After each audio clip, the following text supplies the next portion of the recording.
No puedo decirlo. William Darr ahora, Malcolm Einen y Betsy, que probablemente conozcan que han estado presentes en parte en los 50 años de la Conferencia de Presidentes. Creo que me dirijo a ellos 18 veces en 18 de sus conferencias anuales. Así que obviamente hemos tenido un vínculo muy cercano durante mis años diplomáticos de servicio diplomático en los Estados Unidos. Y obviamente hemos tenido muchos amigos aquí, amigos de toda la vida. Aprecio la amistad, no solo la personal, sino obviamente en compromiso con Israel y con el pueblo judío.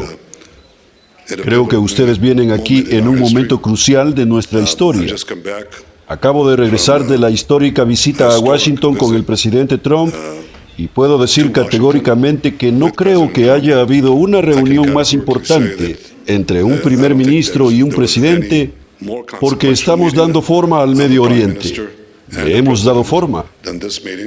El año que siguió a la horrible violencia que experimentamos en octubre 7, parecía que Israel iba hacia la soga y no nos recuperaríamos de los planes destructores para acercarlo y asfixiarlo, eliminarlo. Iba progresando, pero al cabo de un año y algunos meses, el coraje de nuestros soldados, la posición firme de nuestro pueblo y las decisiones que tomamos cambiaron las cosas. Diezmamos en gran parte a Hamás y no hemos terminado el trabajo. Israel destruirá las capacidades militares y gubernamentales de Hamás. Gaza se verá diferente. También nos volvemos hacia el norte después de que destruimos la mayor parte del poder militar de Hamás. Regresamos hacia el norte y diezmamos a Hezbollah. Creo que se sorprendieron por algunas cosas. Eliminamos a su líder Nasrallah. Eliminamos a Sinwar. Sí, eliminamos sus altos comandantes militares y creamos una nueva realidad. Líbano ahora está experimentando un cambio en la realidad. El representante sirio de Irán, que formó el continuum desde Irán hasta el Mediterráneo, Irak, Siria y Líbano. El régimen de Assad colapsó. Se derrumbó no porque fuera incapaz de luchar, sino porque no confiaba en ellos. Dependía de 15.000 a 20.000 combatientes de Hezbollah, pero no estaban disponibles. No había alguien para liderarlos porque Nasrallah se había ido. Todos ellos fueron eliminados por nosotros, así que no pudieron salvarlo. Irán quería enviar fuerzas para salvarlos. Lo detuvimos. No recibimos halagos de Damasco. Tengo que decirlo, pero está bien. Podemos aceptarlo. Pero cambiamos Oriente Medio. Ahora viene el presidente Trump y el secretario Rubio es un gran amigo de Israel. Lo he visto a lo largo de los años y tuvimos una gran conversación hoy y platicamos sobre cómo completamos el cambio en Oriente Medio. Tenemos al mejor amigo de Israel en la Casa Blanca. Ahora vemos con atención las principales tareas que tenemos que cumplir y estamos en posición de cambiar Oriente Medio y darle a Israel el tipo de horizonte, el tipo de esperanza, el tipo de seguridad y el tipo de paz que nunca imaginamos y, de hecho, fue inimaginable desde el día de la fundación del Estado de Israel. Hemos tenido grandes victorias en el pasado. La más importante fue la Guerra de los 6 días. Pero las posibilidades que hoy tenemos ante nosotros nunca antes estuvieron a nuestra disposición como lo están ahora y tenemos la intención de aprovecharlas al máximo. Vemos con buenos ojos a Estados Unidos y su presidente Trump y su administración. En primer lugar, tenemos que lograr los 3 objetivos inmediatos que tenemos en Gaza. Uno es lograr la liberación de todos nuestros rehenes. El segundo objetivo es destruir a Hamás. El tercer objetivo es que Gaza tenga un futuro diferente, que no volvamos a lo mismo siempre. Y tengo que decir que el presidente Trump ha presentado una propuesta audaz. El único plan que creo que puede funcionar para permitir un futuro diferente para la gente de Gaza, para el pueblo de Israel y para las zonas circundantes. ¿Por qué no dar a los habitantes de Gaza una opción? Todo el mundo ha dicho que esta es una prisión al aire libre más grande del mundo. no por nuestra culpa. Dejamos que la gente se vaya. De hecho, si quieren saberlo, en los últimos 2 años creo que se fueron de Gaza 50,000. Ya saben, se fueron porque sobornaron para salir. No a nosotros. Sobornaron para salir. Los ricos podían irse, pero sí, otras personas querían irse. Darles una opción no es un desalojo forzoso, no una limpieza étnica. Intentamos que la población se vaya para sacarlos del peligro de una zona de guerra, pero jamás con rifles y disparos intentan impedir que se vayan. Así que intentamos quitarlos del peligro.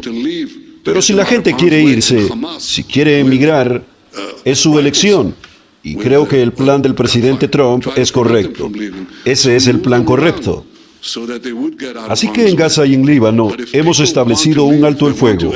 Como saben, después de eliminar a Hezbollah, quien planeaba una invasión terrestre incluso peor que la de Hamás, desde territorios y otra infraestructura terrorista subterránea que pusieron justo al lado de nuestra frontera. Nos hemos deshecho de eso. Y le dijimos a los libaneses, ahora es vuestro trabajo asegurarse de que Hezbollah sea desmantelado y ciertamente no amenace más a Israel. Damos la bienvenida al alto el fuego y espero que el ejército reconstituido haga el trabajo, pero si no lo hace, nosotros haremos el trabajo. Hemos decidido una política de aplicación continua.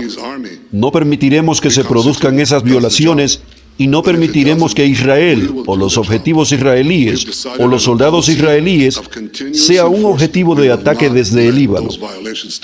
Con Siria nos comprometemos a garantizar que una vez que hayamos eliminado a Siria de su amenaza para Israel, no vuelva a hacerlo. Para ese importante propósito, también destruimos los restos de armamento. No los restos. La mayor parte de los armamentos del ejército de Assad se ha ido. ¿Sabes de dónde sacamos la idea? ¿Saben? Bueno, hubo una presencia naval en el Mediterráneo durante la Segunda Guerra Mundial y el régimen de Vichy y Churchill estaban preocupados de que esta presencia naval cayera en manos del régimen nazi en Berlín. Así que ordenó la destrucción de esa naval francesa y creo que se perdieron 12,200 soldados franceses. Y eso es todo. No sé cuántos soldados sirios, creo que un puñado tal vez, pero nos deshicimos del armamento del régimen de Assad. No permitiremos que Siria vuelva a ser utilizada como base para ataques contra Israel. Ahora bien, todo esto ya se ha hecho hasta la fecha, pero, por supuesto, sigue habiendo un problema principal y ese problema es la fuente de todos esos ataques contra nosotros. Y esa fuente es un país, es Irán. No es simplemente un país. Irán tiene que elegir si es un país o una causa. Bueno, definitivamente es una causa y es una mala causa. Es teología. Bueno, es una matonería teológica. Quiero decir, mantienen como rehenes su propio pueblo. Irán les niega los medios básicos de agua. Tienen una enorme escasez de agua. Una vez me ofrecí a darles realmente una tecnología. Puse eso en un video y recibí millones de respuestas de Irán. Millones. Por supuesto, el gobierno iraní no pensaría eso. Realmente no pensaría en nada productivo para su gente. Gastan decenas de millones de dólares en Siria, en Líbano, en Hamás y los hutíes. Estamos tratando también con ellos. Lo hicimos. Ya sabes. No hicieron nada por su gente y el PIB de Irán apenas ha crecido. El nuestro se ha disparado. ¿Has estado en Tel Aviv recientemente? ¿Has visto los rascacielos? ¿Sabes cuántos teníamos en Tel Aviv hace unos 25 años? ¿Sabes cuántos? 1, no 2. En realidad 2. Y eso ha cambiado. Ha cambiado porque hicimos algo en ese país. Nos embarcamos en una revolución de libre mercado que cambió la economía de Israel y lo convertimos básicamente en una potencia tecnológica del mundo. Irán no hizo nada por su pueblo. Los tienen como rehenes, les disparan, los atormentan y los subyugan. Así que Irán no es solo una amenaza para nosotros, es una amenaza para su pueblo, es una amenaza para Israel, una amenaza para todos los países cercanos y una amenaza para los países más allá de nuestra región, porque son el mayor patrocinador del terrorismo en el mundo. La mayor amenaza que plantea Irán es que el régimen decrépito logre armas nucleares y estamos comprometidos, como ha dicho el presidente Trump muchas veces y como ha dicho el secretario Rubio hoy, estamos comprometidos a que Irán nunca obtenga armas nucleares. Ese es un objetivo común y uno que es importante no solo para la seguridad de Israel y la seguridad de Estados Unidos, sino también para la seguridad del mundo. Así que tenemos una gran agenda entre nosotros y sé que ustedes la apoyan. Sé que todos estos logros que hemos hecho hasta ahora habrían sido imposibles sin el extraordinario sacrificio y valentía de nuestros soldados, los que cayeron y los que continúan en la lucha. He citado muchas veces la frase de la Biblia que dice, se levantarán como leones. Sé que se levantarán como leones y vencerán como leones y ganarán como leones. Estamos buscando la victoria, nada menos que la victoria. Y está a nuestro alcance. Hay otro frente con el que estoy seguro que están familiarizados. La guerra que se libra contra nosotros se libra en estos foros como la CPI y la CIJ, la llamada Corte Internacional de Justicia, la llamada Corte Penal Internacional.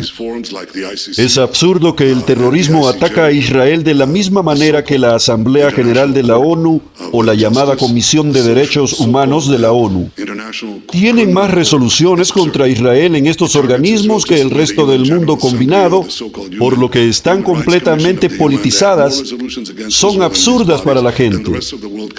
No debería tomarlas en serio en el sentido de que amenazan la capacidad de cualquier democracia para defenderse. Yo diría que la mayor amenaza contra Israel es, por supuesto, Irán y sus ambiciones nucleares, y el eje iraní que hemos destrozado, pero tenemos que ocuparnos de esta amenaza mayor. Pero no es una amenaza igual, pero no está muy por debajo en la lista, está en el esfuerzo de la CPI por asfixiar la capacidad de nuestros soldados y nuestros estadistas para defender el país. Ellos determinan si podemos combatir, si podemos luchar, pueden arrestar a nuestros soldados, pueden arrestar a nuestros líderes en cualquier momento, y esto es tan debilitante como muchas otras cosas que se dirigen contra nosotros. Pero no se dirige solo contra nosotros, sino también contra Estados Unidos. Se dirige contra todas las democracias. Porque si te lanzas por un organismo no elegido, arrojaste el derecho de un país a defenderse. Están obstaculizando el derecho a la legítima defensa, que es el derecho más importante que un país puede tener si no puede defenderse de los enemigos que han jurado destruirlos. Entonces se convierten en un blanco fácil. Bueno, no somos presa fácil. Nos ocuparemos de la CPI y de la CIJ. Y lo estamos haciendo con el apoyo de los Estados Unidos. ¿Por qué no aplauden? Gracias. Eso es importante. Por todas estas razones, creo que estos son días importantes para el Estado de Israel y el pueblo judío. El pueblo judío ha sufrido durante los últimos años desde que comenzó la guerra y los terribles ataques antisemitas. Esos ataques se intensifican históricamente. Como mi padre me ha enseñado, se intensifican históricamente cuando en esos momentos en que los judíos son percibidos como débiles, caen muy rápidamente cuando el pueblo judío es percibido como fuerte. Tal vez fuimos percibidos erróneamente por nuestros enemigos como débiles y que estamos listos para morir. Pero creo que hoy todo el mundo reconoce que Israel nunca ha sido tan fuerte como lo es ahora. La alianza de Estados Unidos con Israel nunca ha sido tan fuerte como lo es ahora. Y el pueblo judío nunca ha sido tan fuerte. Esa fuerza se basa en nuestra unidad, se basa en la determinación de nuestro pueblo, se basa en nuestra creencia, en nuestras grandes tradiciones, se basa en nuestra fe en Dios, en nuestro pasado y en el futuro también. Y creo que juntos Los días más grandiosos aún están por delante de nosotros. Así que espero que la próxima vez que nos veamos sea el año que viene y veamos la diferencia. Diferencia aún mayores de las que vemos ahora. Espero con ansias sus próximos 50 años. Gracias, amigos. Gracias.